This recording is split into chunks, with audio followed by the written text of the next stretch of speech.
زبان سے نکلنے والا لفظ عبادت بن سکتا ہے جب میں اللہ کی رضا کے لیے بولوں گا۔ آپ کیا سمجھتے ہیں کہ کسی مسلمان کے لیے دعا کرنا یہ صرف اجر ہی ملے گا؟ دنیا میں کوئی فائدہ نہیں ہے۔ حدیث میں آتا ہے جو کسی مسلمان بہن اور بھائی کے لیے دعا کرتا ہے، بس لفظ بولتا ہے 3، اللہم اغفر للمؤمنین والمؤمنات، اور سیکنڈ لگتے ہیں 4، چلو کچھ تسلی سے پڑھ لے تو کچھ 6 سیکنڈ میں بول لے، ذرا بول کے دکھائیے اللہم اغفر للمؤمنین والمؤمنات۔ دنیا کا ہیوج سے ہیوج پروجیکٹ ڈیل ہوتے سنا ہوگا، اتنا پروفٹ دنیا کے کسی بھی انسان کو نصیب نہیں ہے جو اتنے لفظ بول لیتا ہے۔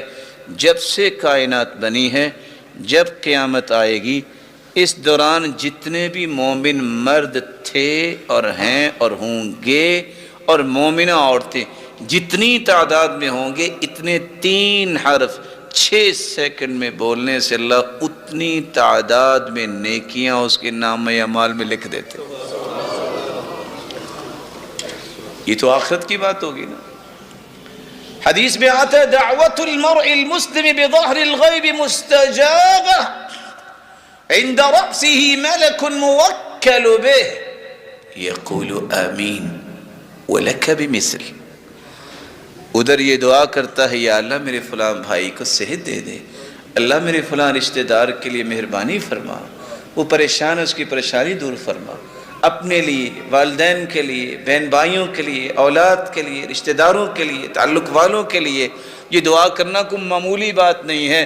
ادھر دعا میں اور آپ کرتے ہیں، میرے اور آپ کے ساتھ آسمان سے ایک فرشتہ نازل ہو جاتا ہے اور وہ کہہ رہا ہوتا ہے آمین آمین۔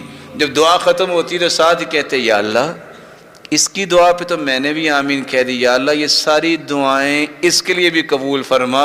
فرشتہ ہمارے لیے دعا کر دیتا۔ جس کے لیے فرشتہ دعا کرے اس سے بڑا بھی کوئی خوش نصیب ہو سکتا ہے؟